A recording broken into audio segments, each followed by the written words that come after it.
Hello and welcome to Intersect. If there was a visual definition of service and an association of the sentence, how can I serve, it would be Jennifer Wells.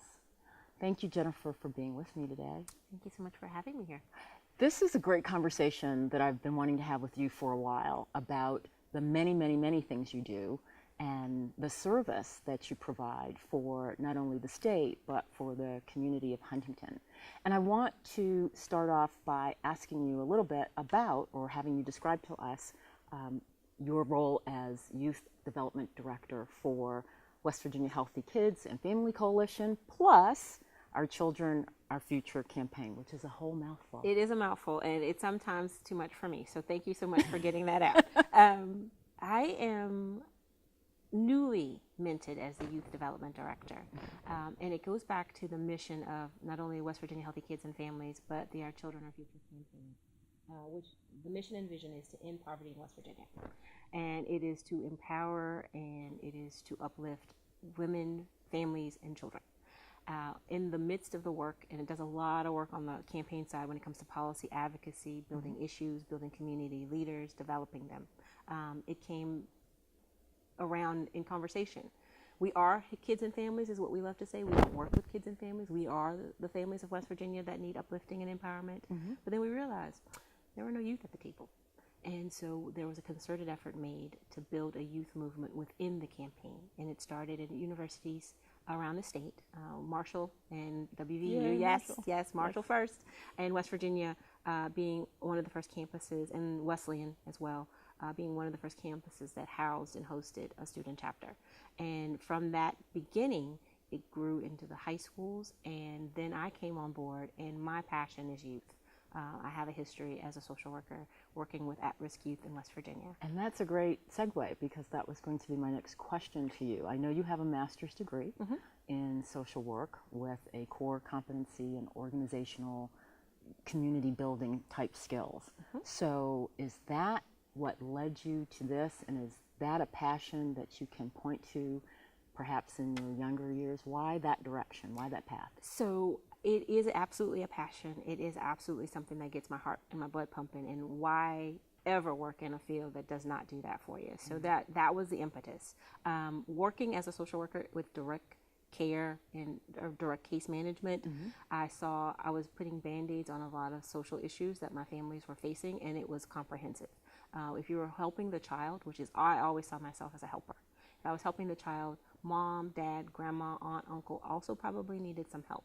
And so then I started looking into the bigger part. We had to work on the systems that kept families sometimes in desperate ways, in desperate areas that were in need of help. And they were wonderful people, absolutely strong people that just needed a little bit of help. Did you start that effort here in Huntington? I mean, once you got your degree, and is Huntington home for you? Huntington is home now, and I am married, very happily married to a native Huntingtonian, so I can consider myself a native now. Very good. But my journey here was actually a little bit special. My journey started 12 years ago. I was born and raised in New Orleans and was brought to West Virginia. Literally, the words "brought" comes into the picture. Brought by military plane after the Hurricane Katrina crisis. My family was in the Superdome. People were being evacuated out of that building, finally. On the 7th day, me and my mom got out. Texas was no longer accepting what they called us refugees, so I understand that. I remember that, yeah.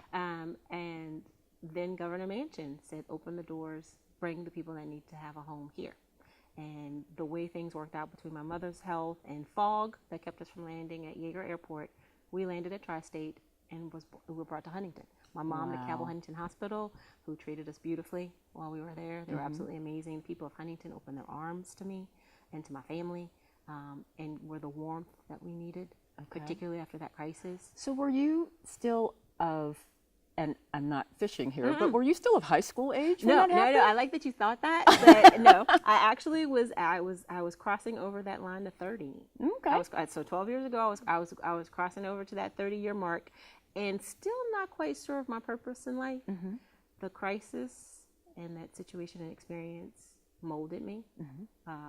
I was not necessarily in service. I was actually worked for United Way for New Orleans, the greater New Orleans area. That was a job I had when I was brought here. So I was beginning to understand service, but not actually doing it. I worked on the campaign side.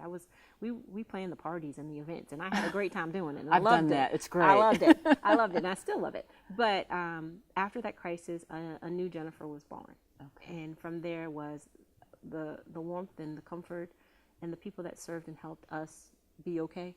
I needed to pay back. I needed to pay that back to the world. That just had to be. That is amazing. And so that is just amazing. I was led to social work from there. So you went off, got your undergrad degree, got your master's, and you settled down here in Huntington. You eventually met David.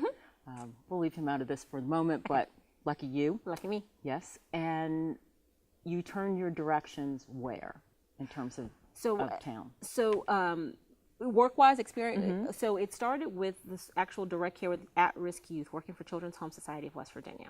And then I always have had a little taste for politics, not actually wanting to dip my whole leg in it, but stick a toe. That. Yeah, stick a toe in it. And so I always saw, after a wonderful education at Marshall at the social work department there, understood that policies change and policies written well and compassionately would help people more. So I started moving towards that. Children's Home Society, there was an avenue to do that at times, but it wasn't a great avenue. We could advocate for the kids we were serving and families, but to do it on a larger scale, I needed to look elsewhere. And along comes this opportunity and to volunteer with our Children Our Future campaign, who was at that point working at in Huntington. They were actually organizing in Huntington, looking for issues and teams to fight for legislative policies. How difficult was it to understand the policy side of it? I mean, a lot of times people who are really embedded in that are called policy wonks, and they read every single line, and there's constant editing, and there's just constantly going over the same thing. So with your passion about helping people, wanting to return those gifts after you came here to Huntington, how hard was that transition for you? Now, oddly enough, it wasn't. I'm not the policy wonk. I'm surrounded by them now, and I declare myself not to be one of them, although I love them dearly. Yes. I also appreciate them for the information they store and are able to hand out. But for me, it literally was thinking about back into my own life where certain policies and certain laws and certain situations had molded not only my opportunities for education at the high schools that I went to in New Orleans, but even how I sought out a job, what jobs were available to me. And now I'm starting to go back a little bit into my past. But then as I came to love and live in West Virginia, I started to see how it was affecting my families. The things I wanted to get for them immediately, I was having to go through so much red tape to get through. I was like, you know what? It's best for me and them to be on the other side and making certain those laws and that red tape don't develop. So it was literally in the practical, most pragmatic way that I saw how policy needed to change and work. And I also, because I appreciate wonks, but I'm not necessarily one, I also want to make it accessible to everybody else, because it's not that high in the clouds that the normal person can see a path to change. I applaud you for that, because when it comes to legislative issues, you know, I'm at the Capitol most of the time, and especially during legislative session, I'm paying attention to everything that comes out related to what I do specifically, but sometimes it is a little overwhelming. And if you're not there on a regular basis, as I have the opportunity to, if you're just regular Jane and Joe citizen, you sort of, either it washes over you or you focus in on one thing, and that's really not the whole basket. And I think that's fabulous that you want to simplify it. Thank you. It's just reminding, in West Virginia, in one regard, is a lot more accessible than I've ever experienced. In living in Louisiana, living in Connecticut for a little bit, this is the most accessible government that I've ever touched. And so I definitely want to pass that on. It's their house. It's the people's house. So they should definitely feel welcome or able to access it. So if there any way that I can simplify that, any way that I can make it more palatable and say, hey, look, I don't even understand some of the bills that are written this session, but we're going to find out what they mean together, and we'll all go up there. You don't have to have a legal degree to be able to make a move and make a change. So I want to continue on a little bit about where your passions have intersected with the community of Huntington, with the tri-state region even, but that ability of yours to make things accessible to the everyday Jane and Joe. Tell me a bit about the Young West Virginia Conference and how that has impacted our community and how Huntington High has been involved in it. Absolutely. So the Young West Virginia Conference is it's called in it's kind of a subtitle, a power building conference. That's exactly what it's meant to be. It is absolutely young leader led, and it's young leader put on. So in the planning stages, young students, Huntington High students, Marshall students have been at the forefront, making certain that this actually happens in September.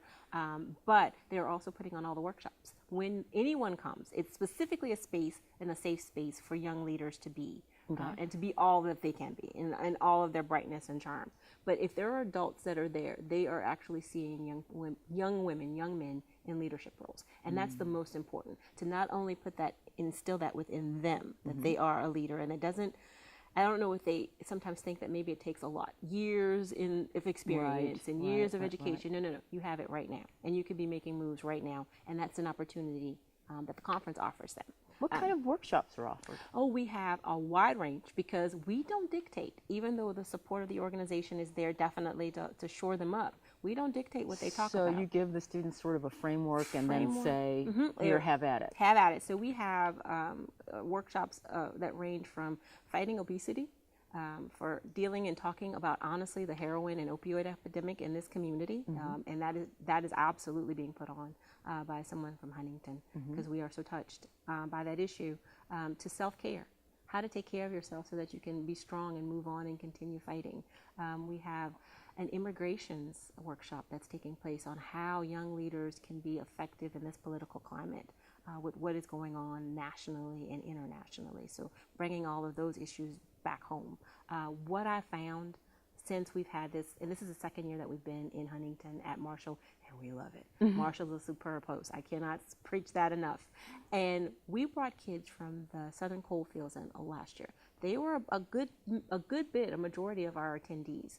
They were blown away by this experience, blown away by being in Huntington, blown away by being on that campus. Was it because they just had never been given the opportunity, or? Never been given the opportunity, had never been in a space where they were the front, lead and respected. Their voice mattered, and it was absolutely clear that their voice mattered. And just experience the college campus. We went back and visited some of our high school kids just to say, hey, how can we do things better? And all they said was, we love being on that campus. We love being surrounded by students, because students are there when we're hosting it. So it's not an empty campus. It's actually a functioning campus. They love that intermingling.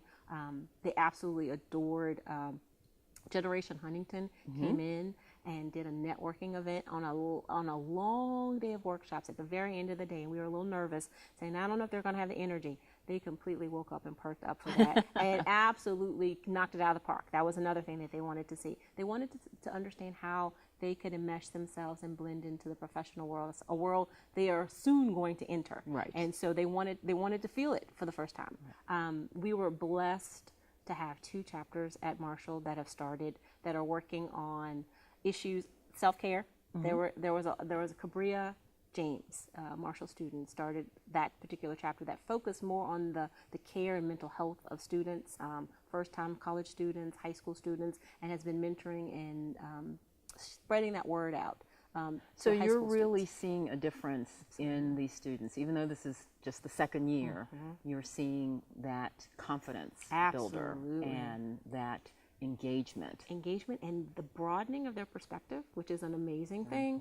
They are now thinking, and like you said, the workshop topics range, so they brought that to us. I'm interested in doing this. I'd like to talk about how we're going to battle the immigration policies, and how we're going to talk about coal, and what we're going to do about the heroin and opioid crisis. Topics that we've been, as adults, have been battling, but they brought those to the table. This is what we want to do, and this is what we want to do in our age group. And they have a very specific and unique perspective on it, given their age. Absolutely. What would you hope for them as they continue to mature and grow and hopefully lead even? Hopefully lead. They're doing it already. And so I want them to dream big. I want them to see what all they can bring to Huntington, they can bring to West Virginia. We have a great state. Another part of our commitment as an organization is making this the best state to live, work and raise a family. Absolutely. And this is absolutely in their hands. And so to see them brighten up and broaden, you hear a lot about all the things that are not so great here. Right. But these young people are actually talking about what can be great here and how they want to be a part of it. And so that's what I see. Do you think when they return to their communities, again, it's still a young program, but that they are able to spread the word, as it were, and preach, for lack of a better word, of what they've experienced, and they're comfortable in that milieu? They are, and they get constant support. So we don't just have the conference and set them out. We actually work with them throughout the year for anything. If they want to learn how to learn a little bit more about public speaking, we have trainings. If they want to learn how to organize and recruit, which has been heavy, they go back into their local communities. They find issues that they really want to work on. Some of them have already started those seeds before they get to conference. They get there, they broaden, they grow a little bit, they go back, they want to actually put them in the ground, and we offer them the support and the ability to go and bring more people in, because they found they're enthusiastic. They can bring them in. Young people understand young people. They're the best commercials you could ever have. And so they go back into their schools and they go back into their neighborhoods, and then they start dreaming even bigger. And what may have started out is, how do I broaden a policy in my school to allow a certain piece of wardrobe, because that's been one of them, to how do I bring social justice to my school? How do I bring social justice to and racial justice to my neighborhood, which is also a couple of the huge workshops that we have. So, vision-wise, 10 years from now, the whole political landscape of the state could very well change just out of the students and members who have come and those who have supported the Young West Virginia Conference. I think it's the most remarkable thing. What else have I not asked you this evening about your passion and how that, not to be redundant, intersects with our community? What else would you like to see happen? And I know you're very busy not only with the West Virginia Healthy Kids and Family Coalition and the campaign and the conference. You're also on the CARE International Board. I thought, when do you ever sleep? But I think that's fabulous, and I'd like you to touch on that for a second. But what else would you like to see happen, or what kind of engagements? What else could viewers do to either help you or start something in their own neighborhoods? Oh, wow, that's a huge question, and I have so many bullet points running through my head. Pick one. Pick one. Pick I'm three. trying. I don't care. So, first, join us. The Our Children, Our Future campaign, the Young West Virginia movement, is an organic movement that lives and breathes on people that are interested and involved. So my first thing is, we want all the young leaders. I am touching only so many because I'm only one person. I want to know who all is in Huntington. This is a rich city and a wonderful city. In my neighborhood in Fairfield West, I see numerous young leaders that are walking around and going to middle school, high school, college. I want to talk to all of them, but I know I can't get to all of them. Right. So if the greater public wants to help me out, help me find these people. Help me find these young leaders and young individuals that are wanting to change the world and just need that little extra support. But just quite don't know how. But they just might not know how. Right, I'd love to be a part of helping them figure that out. I also, I love my neighborhood. I love where I live. I've come home. This is home now. And I want to see my home flourish, and I want to see my neighborhood flourish. So a lot of the work I do, even though it's on the state side, or even with CARE, it's working with international policies and humanitarian aid, and reaching the policymakers that make those decisions and hold that power. Right. But my goal is to share it with the people that I love and come home to and sit on the side porch and watch and wave at. And I want to see my neighborhood broaden and brighten. It's right there. It's right on the cusp. But we just need a little bit of help. Right. So I again, am only one person. My husband is also very much involved, and he's one person. I'd love to see my neighborhood and community grow. So any work and anything that I do on the broad spectrum, I always want to bring it back to my corner on Dalton and plant a seed there. Well, I am blown away by all that you do. I've been an admirer of yours for a while, and I'm so thrilled that you had an opportunity to stop by and spend some time with me, and I will do my best, my part, to join in with you. But I want to thank you again for coming, and I want to thank all of our viewers for joining us this afternoon on Intersect.